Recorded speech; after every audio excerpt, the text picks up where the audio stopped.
और जी नाज़रीन, सिंध के बहुत ही मशहूर डायरेक्टर और आप सभी ने जानते हैं, ज़ाहिर इनकी वीडियो आपने देखी है, जावेद सुमरो हमारे साथ हैं और आज वो सालगिरह के जो इवेंट पर आए हैं, तो इस मौके पर सर आप क्या कहेंगे? सही, इस मौके में तो मैं यही कहना चाहता हूँ कि रावल खाशकली साहब के लिए एक सिंधी एक शेर है कि कहते हैं कि तू थदड़ी थदड़ी हीरो जी मां मिट्टी जी उपकार हो जा।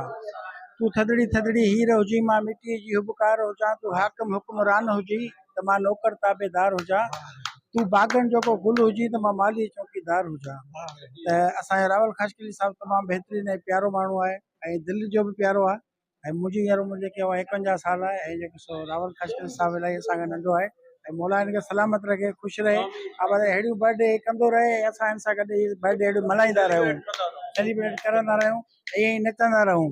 ऐं नेक्स्ट टाइम असांखे ज़रूरु घुराइजो त असां ईअं ई धमाल हणंदासीं, जीअं सभिनी दोस्तनि मिली धमाल ईअं त ईअं ई त अलाह हिनखे हयाती ॾिए। तमामु बहितरीनु माण्हू आहे, प्यारो माण्हू आहे ऐं तमामु ज़बरदस्त। Happy birthday to you Rawal Khashkali साहब। साईं बड़ी